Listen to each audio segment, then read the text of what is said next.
I'm not worried about that being a distraction. I'm worried about going to play against a really good football team, and that's just always been our mindset here.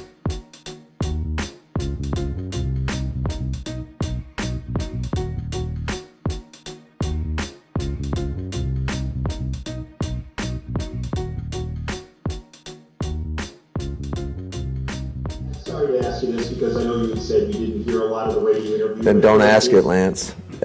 Ask something about the Kansas City Chiefs or our football team. I'm not going to answer anything else.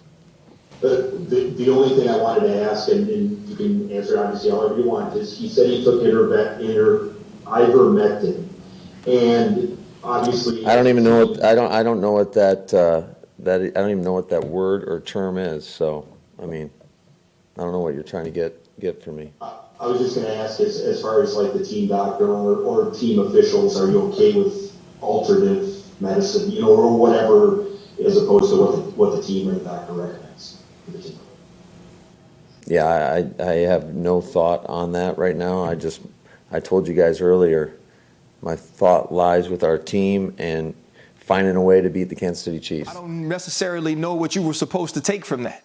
I can absolve Aaron Rodgers of one thing, being entitled, because we all do things that we are entitled to when other people aren't. Very simple things like skip the line at restaurants or get tables when other people aren't supposed to get tables, and get courtside seats when we shouldn't get courtside seats because of the names you have. That's what happens. And what Aaron Rodgers did was took advantage of what the Green Bay Packers allowed him to be able to do. But the Green Bay Packers shouldn't have done that. The Green Bay Packers should have held him to the protocol. The NFL should have held him to the protocol. So those are the reasons for the broken protocol. Now let's get to what Aaron Rodgers said. Aaron Rodgers was deceitful, and he was deceitful purposely. Aaron Rodgers is extremely intelligent, because there's another way to answer the question about the quote-unquote witch hunt if you want to. If they ask you about your vaccination, you can say that is a personal decision of mine. I have no comment, because you do not owe the media anything. You don't owe them that personal information. The only people that need to know are the NFL and your team. Those are the people that need to know. So you ain't got to lie, Craig. You can just say, I have no comment. That's a personal matter.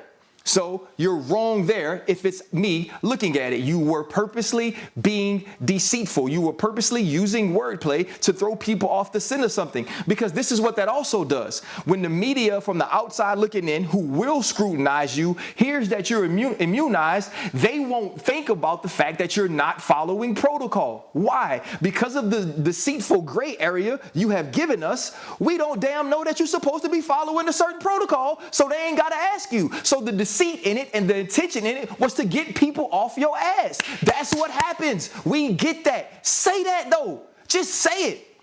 And I'm going to say this again because I know I got to pass it to my colleagues, and they're much smarter than I am. Here's the thing, guys.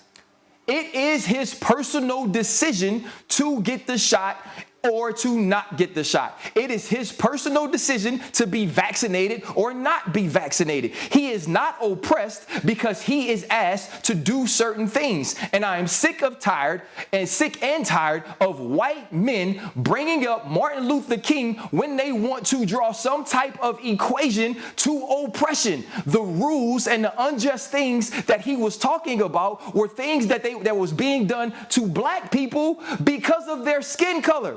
You ain't gotta play football.